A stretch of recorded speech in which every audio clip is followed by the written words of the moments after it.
Do you ever wonder how much news, media, social media, and books affect you? I've just been away on holiday overseas for 3 weeks, and we did not watch the news or read a newspaper once while we were away. Television just isn't part of everyday life when you're travelling. Too many other fun things to do with your time. We actually felt relaxed. Life was good. We didn't have any input from our usual news sources. Maybe Instagram, for me a little bit, but for my husband, not at all. We're kind of out of touch with the real world as it is, which currently, as you know, is a minefield of political, social and life crises. We enjoyed ourselves. Our minds weren't filled with war, weapons, assassinations, governments abusing power and all the rest. It was so relaxing. We read books that we loved and motivated us, and it made us actually feel quite powerful in ourselves. We spent time with our kids in conversations about good times rather than bad, and we had a wonderful time. Our break from reality was bliss. We got home a week ago and started reading newspapers again. Every part of the newspaper is depressing. Yeah, I know, we're obviously old, because we are that generation that do read the newspaper. And I must admit, we got rid of it several times. But my husband and I just loved to sit with our first cup of coffee in the morning without a computer or phone in our hand. Not having had this negative input for weeks, we both noticed what a difference this makes on our outlook for the day. Have you ever noticed this after a break from real life? Everything that is in the paper is doom and damnation, as my mother would say. All of a sudden we're sitting discussing the negatives of the world, how bad things look, what's happening in the economy, the crime, the lack of hospital staff and supplies, and the list goes on. Is there no good in anyone or anything anymore? The anticipation for the day you may have woken up with is receding. You start to feel a bit down, worrying about things that could go wrong, and suddenly anxiety creeps in. It's as if the media and the stories that we see, they really shape our world, right?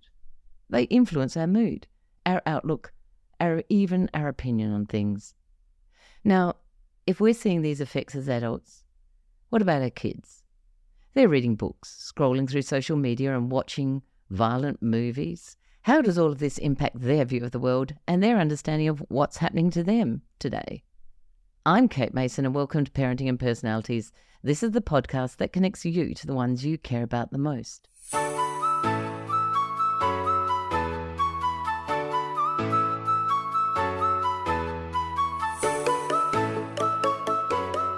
Today I'm thrilled to welcome Dr. Sarah Wallwork back to the show. Sarah completed her physiotherapy training in 2010 in Adelaide. In 2017, Sarah achieved her Ph.D. and took up a post-doctoral research position at the University of Canberra's Research Institute for Sport and Exercise. In 2021, she was named Field Leader in the Australian Research magazine's top researchers in 250 fields of research for her work in motor imagery in athletes and dancers. Sarah is currently working as a research fellow in Impact in Health in the Adelaide University of South Australia. Specifically, her research aims to make a generational shift in the way young children understand pain, injury and recovery, to reduce the development of unhelpful misconceptions about pain, and to facilitate resilience and recovery in children after injury. You might remember Sarah from a previous episode where we chatted about how parents can help their children handle pain. This time, Sarah's diving into the fascinating topic: how do stories in books, TV shows and other media affect young children, especially those up to 6 years old, with pain? She's going to share insights in how these stories shape children's empathy, their reactions to pain, and even their responses to violence. We'll talk about the impact of these influences and what parents can do to help their kids develop a healthy relationship with pain and empathy. It's going to be enlightening and a fun discussion, and I'm sure you'll come away with some practical tips. We're all going to learn something really valuable today.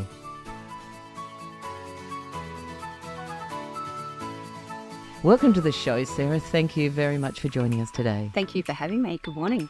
Good morning. It's an absolute pleasure because what we're going to talk about today is something new that maybe not new to you, but new to me that you've been researching. So can you just give us a bit of an idea, since I last spoke to you, what have you been looking at in terms of children and pain and research?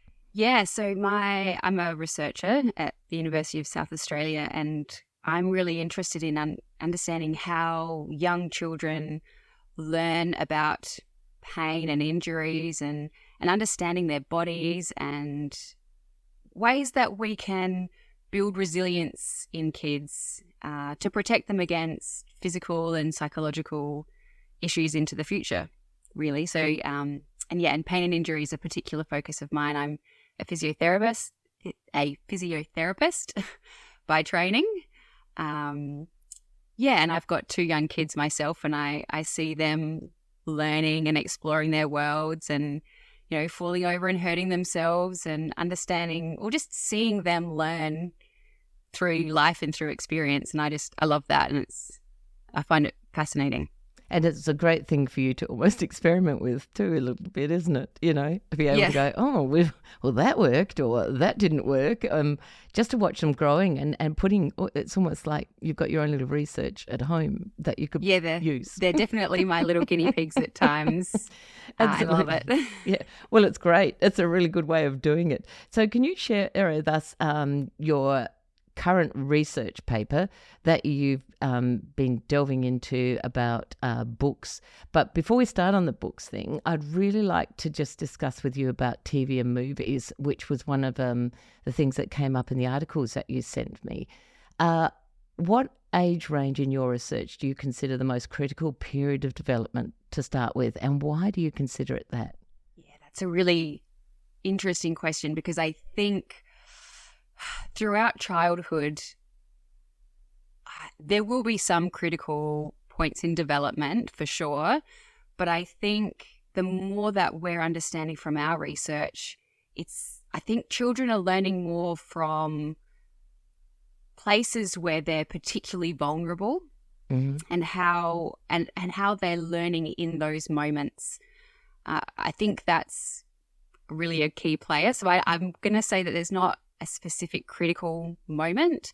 But having said that, I think that throughout childhood, parents play a larger role in those earlier years. And I think that's really an opportunity for parents to harness that and consider ways that their children might be exposed to things or how they can talk to their children about the things that they're seeing or experiencing. And that's just harnessing those opportunities to talk to kids and figure that they're learning from that.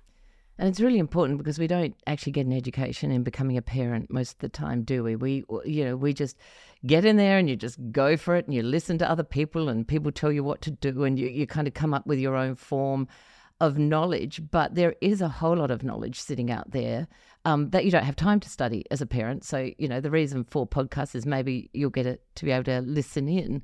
And one of the things that you're talking about is actually, TV and movies with children and watching those TVs and movies, and sometimes not having a parent around to help them acknowledge, in particular, pain, because that's what you're talking about. So what does it mean when a child is sitting there alone, perhaps watching something that has violence? And you also talk about the characters in the actual movies and how they react to violence. What happens for kids? Yeah, so this is a study that a colleague of mine in Canada did, where they were looking at how pain and injury are portrayed in children's TV shows and movies. And they analysed the first season of, I think, up to 10 TV series and movies, and found that pain and injury is very common. So there's roughly 9 or 10 instances per hour in children's TV. And the most common type of pain that was shown was through injury or violence, which is not really the kind of things that necessarily are realistic for children. It's not what they would necessarily experience in their normal day-to-day life. And it's also not really demonstrating helpful, I guess, the way that it's portrayed as well, in that often surrounding characters aren't showing pro-social skills, so they're not being empathetic, they're not helping. There's gender stereotypes.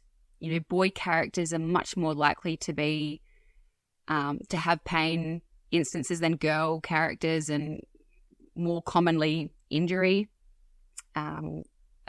commonly violence than girls. Right, yeah. So it's not really the kind of thing that necessarily we want our children to be learning from.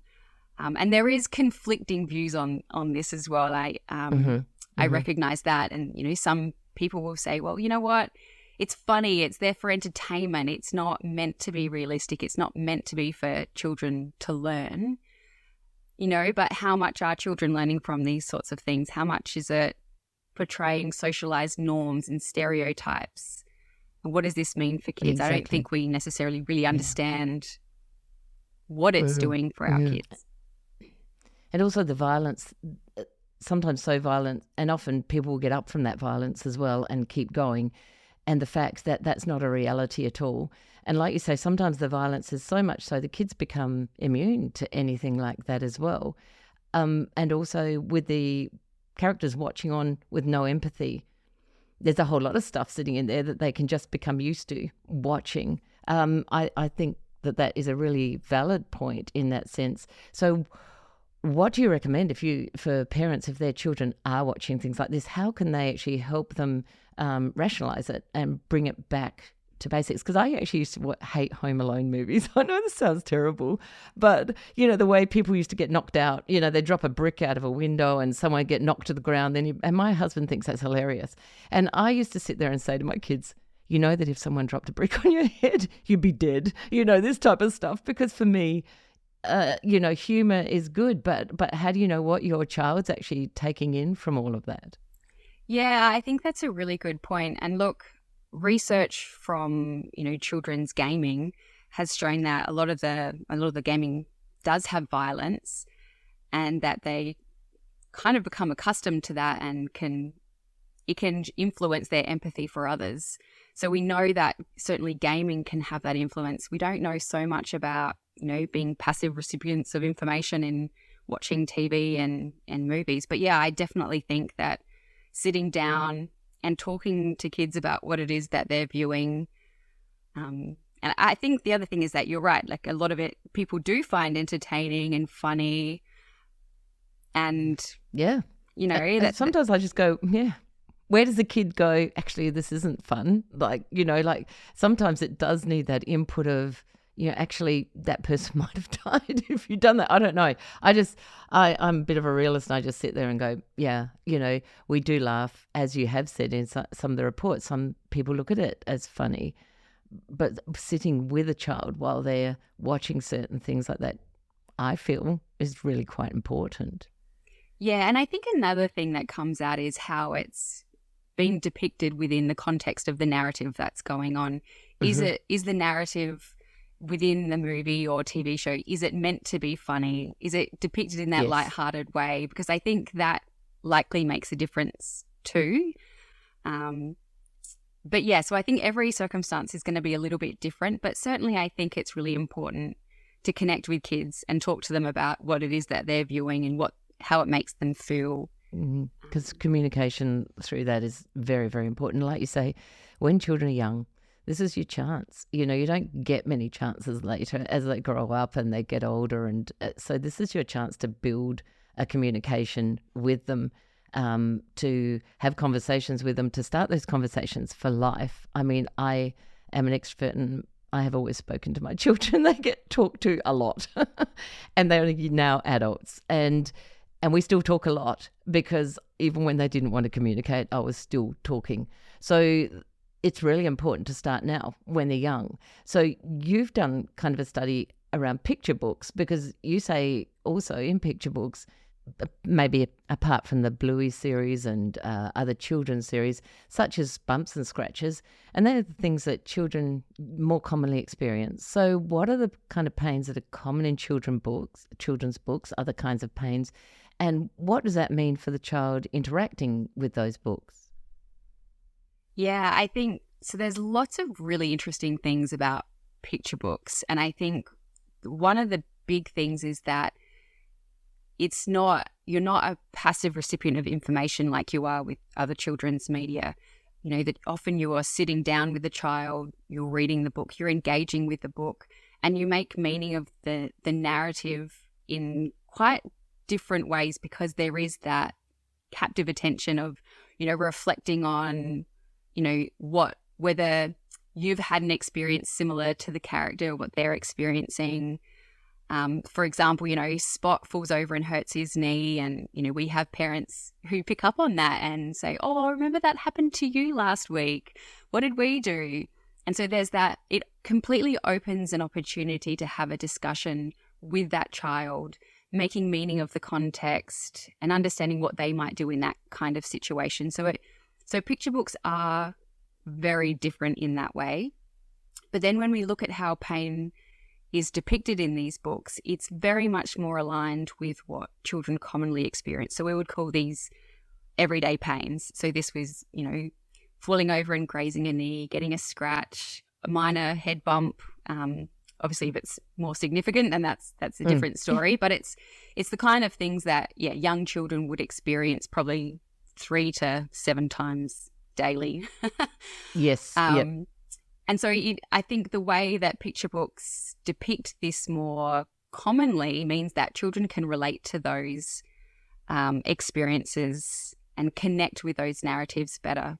The only thing is, and this is across all media, whether it's picture books and TV shows, is that things like chronic pain, which are actually very common in society, so 1 in 5 adults and adolescents have chronic pain, and procedural pain, so things like vaccinations, which can be incredibly distressing for young children, and even into adulthood. A lot of adults have sort of needle phobias. These sorts of pain instances aren't really depicted at all, very rarely depicted, so that it doesn't really open avenues for children to learn about these sorts of instances and how they might manage those situations themselves, or even understanding what chronic pain is and how it impacts people. So there is that slight limitation, I think, across all media. So there is an opening, isn't there, therefore, for somebody to be writing a book about those things, a children's book? There is. In that sense. There is definitely, but I think, there are a couple of books that, there are books available that you could probably leverage to have some of those conversations, but I think it's about how that the reader, whether it's the educator, the parent, the caregiver, how they engage with various texts. Because, a lot of my research has found you don't need to have a huge moment or event. It doesn't have to be the main part of the narrative to be talking about it. It can be a small component. But just remembering that books can also be used not just for developing communication and language, but it's also communicating real life events and learnings for children and their opportunities for them to learn about these things as well. I think that often gets missed. In your pain, so in your pain management, how to help children manage pain and understand pain, explanations from the parent as to how the character copes and how the child might cope that they can talk about as they go through the books is what you're saying. Is that correct? Yeah, and I mean, any instance can be used in a positive or negative way as well. It depends on how it's engaged with. You could use a character and say, how, if you were in this situation, what might you do? Or you could flip it around and say, I don't think that would be a very good thing to do. So, there can be different, any narrative can be engaged with in many different ways to kind of get across a point or a learning opportunity. So as a parent, you really need to know what way you deal with pain and the pain of your child as well, because in our previous podcast we spoke about how parenting reaction to a child's pain will also perhaps alter the perception of how the child feels that pain as well. So as an adult reading through those books, you actually have to have some idea of how to put pain across in a positive way, don't you? Yeah, or ways that helps them longer term, thinking that, the end goal is for children to be able to manage their own pain. And, even if you take a step backwards and think about health more broadly, how children understand their health, how they engage with doctors and nurses and healthcare practitioners, that's another point of interest as well. And recognizing that these early years are really formative in how children understand their place in a healthcare encounter and what they do when they're hurt or when they're injured. Wow, there's a lot of role modeling sitting in there. I was the one that had the son. I was the one that had the son we had to chase around to give injections to when he was 15. But look, I honestly didn't that wasn't a reflection of my parenting. But it is very important to lay out, like you say, how do we go, what's the doctor's experience like, and what are all of those experiences like?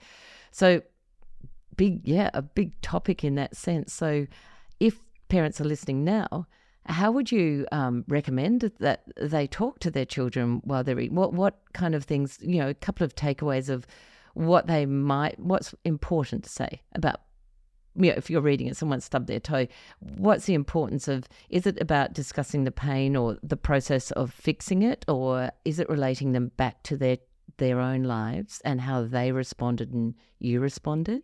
Yeah, I think there are quite a few things that parents could consider when, I guess, reading books and talking to kids about pain. And one is that it's really an opportunity for children to understand how pain works. And, pain, we know, is very complex, and it's not a matter of delving into the depths of that, but just understanding that pain and injury are separate entities. So you can have pain without injury and you can have injury without pain. And there are different ways that we can demonstrate that. For example, when, the child's in a bath and you see they've got a bruise on their leg and you go, where did you get that from? And they go, I had no idea. It must have been today sometime. That's an instance where they had an injury, but there was no pain. So kind of using like different opportunities to present these kind of little nuggets of information, which ultimately will be helping them down the track into sort of adolescence and adulthood. The other thing is to consider how they manage pain and injury, and that they can do that themselves, and there are things that they can do to help themselves. So self-management, whether that's using distraction type tools for, when you're getting a vaccination, whether that's going and getting a Band-Aid or whatever strategy that might be, but helping them to make those choices and those decisions as well. I think another really key thing that sometimes gets forgotten is the development of pro-social skills in children as well. So the development of things like empathy for others. And this isn't necessarily something that will help their pain specifically, but I think it's something that we're losing in society more and more, is having empathy for other people when they're hurting themselves during sadness. And we know that, empathy is related to things such as validation. So validation is demonstrating to another that their situation is, or their experience is accepted and understood.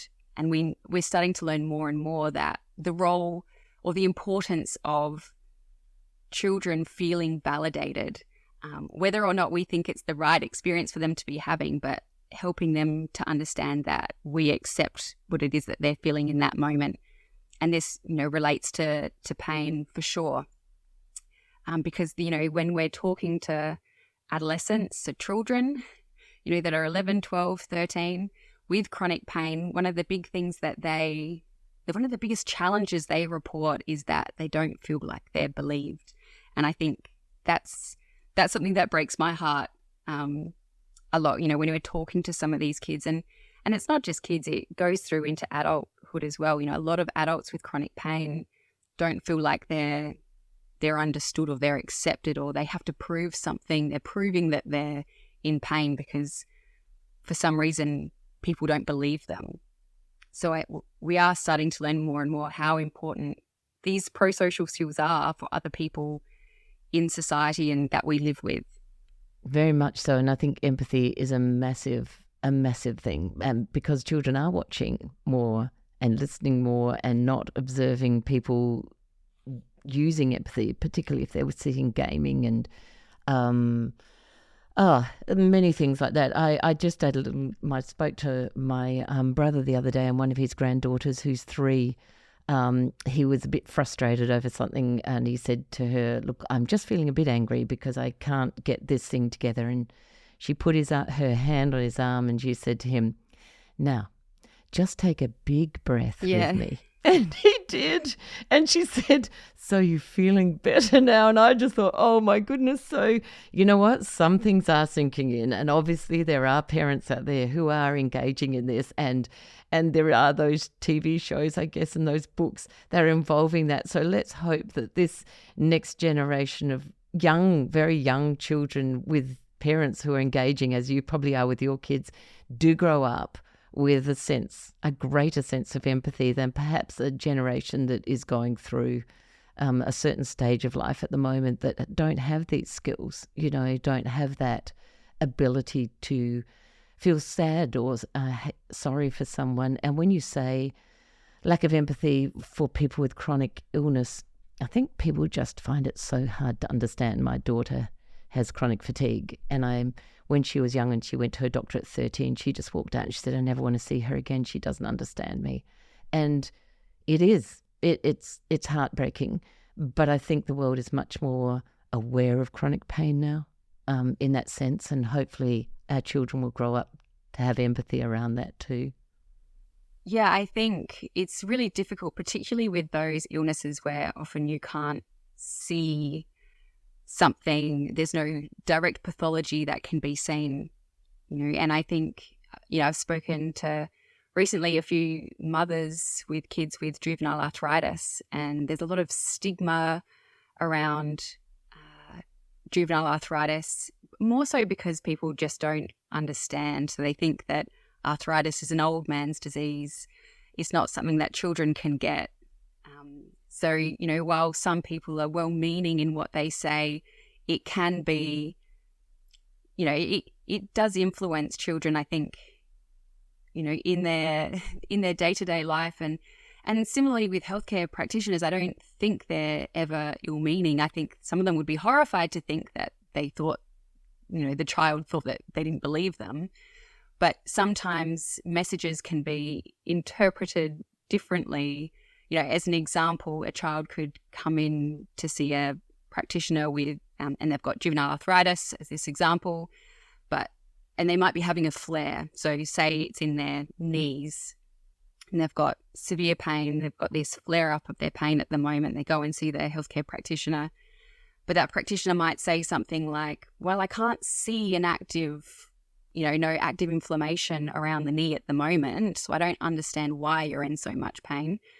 So that's, they're not meaning to show disbelief of their pain in that moment, but they can't see a direct tissue-based cause for that flare. And so, while it doesn't have poor intentions, it can be received that way. And I think that's where there's this breakdown in communication and the nuances of how these things are communicated and how they're interpreted that are really important. I think this is sort of an area that we're starting to do a lot more research in to understand those nuances. Yes, and they're seeing the medical part of it and looking for the actual results, whereas the child's actually really feeling it and probably just needed, "Wow, I can hear you. You must be in so much pain." Also, could add it into that, Yeah, 100%. I hear you. I hear that you've got, this flare at the moment, and let's see if we can work together to try and help you get through this.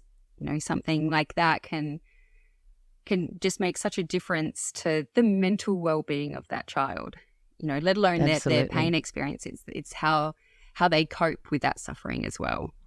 Yeah. And perception, as I always talk about, is an amazing thing. What you think you've said that you think is good is not necessarily right for the other person. So it is a very hard and a really tricky situation. So if we get back to your reading study, and we're talking about how much parents can put in, or not just parents, caregivers, anyone that is reading with a child that can help them start this journey of understanding pain and sharing empathy with others. What did your research come back? What was the outcome of your research that you did on shared reading? Yeah, so we just got some everyday kind of picture books that children might engage with. So we just picked them out of the library shelves. And identified ones that had what we call a depiction of pain, which was not hard to find. So roughly 1 in 5 books have a depiction of pain and injury. Anyway, so we had about 8 or 9 books available for caregivers and their children to read, and we just basically video recorded them reading these books. We didn't tell them that we were interested in pain and injury. I think they thought I was from education at the time. And yeah, we basically just analysed how frequently parents or caregivers and children discussed pain and injury. And it was really interesting because I didn't think it was going to be a big topic. Some of these books, it was really only a fleeting kind of, event or pain and injury event. But it was discussed a lot. And people would, parents and caregivers would use these as opportunities to talk to kids about pain and injury and what it meant and how they managed it. They'd relate it to their own real life experiences, like I mentioned earlier in the Spot book. We did this the other day, or what would you do if this happened to you? So it was something that they discussed a lot. People also talked a lot about the role of doctors and nurses and who can help in situations of need, such as when you're hurting yourself. So that was really interesting as well. There was a couple of moments of sort of helping children to connect and empathize for characters, but it wasn't as evident as perhaps we would have liked. People would often be more sympathetic rather than empathetic. So sympathy is more standing back and observing the situation and going, oh, poor so-and-so, or poor Spot. Whereas empathy is more getting into that person's shoes and understanding what that experience might be like for them. So yeah, we saw quite a bit of sympathy, but not very much empathy. And then in books where it was quite light-hearted in tone, we would see a lot of people laughing at, characters' misfortune. So if the pea's bum was on fire, they thought that was hilarious. And so there was a lot of laughing and what we kind of termed non-genuine sympathy. So it's going, oh, poor P, ha, ha, ha. So it's similar in some ways to what we see in children's media, around pain and injury is depicted to be amusing. And it's interesting because I don't really know where the origins of that are. That's not a new thing. I remember when I was a kid, they used to have this television show, Australia's Funniest Home Video Shows, and it was basically just short clips of people getting hurt, but you often wouldn't see the aftermath of it. You would just see the event. Oh. And it was I used to purely watch for that entertainment. too. And I just used to, I was always horrified. I just used to sit there and go, oh, and I think that was the whole thing about it, and I don't know whether it's just people love to laugh at bad things that happen to other people. But I used to think of the danger all the time, what happened after they fell in that pool and, looked like they broke their back kind of thing. So yes, yeah, very much I understand that. Whether that's something that's been socialized throughout society for a long time is making fun of other people's misfortune, or if that's a coping strategy. We don't really know. That's a big question that I have. Why do we find that funny? Yeah. Yeah, why do we? I wonder. One of the things, could you just let us know, what do you think might be the best thing as a parent with a younger child to help them build empathy? Because I think empathy is really, really important, because we spoke about how to help with pain last time. But building empathy and concern for others, what are kind of 3 things that you think a parent could do? Maybe reading books as well, but for their child, let's say we're talking between, under 6, how could they help them? Yeah, I'm trying to reflect back on a book that I read not that long ago called Unselfie by, I think it's Michelle Borber, and she really talks a lot about different ways in which we can promote empathy in our kids. I think one of the things that she mentioned in that book was having a preference for if they are watching screen time, movies that she recommends movies over the short, sharp, shiny TV shows, because there's often a narrative and developing you're more likely to empathize with the main character because you've got time to build that rapport. So that was an interesting thing that she mentioned that I thought was interesting. But look, I think that there are, throughout day-to-day life, it's one, role modeling. So being empathetic ourselves and recognizing that our kids are watching us and observing how we respond to others. And then I think it's also, during things like picture books or media, it's asking them questions, or how do you think this might make them feel? Or what do you think we could do to help them, to make them feel better?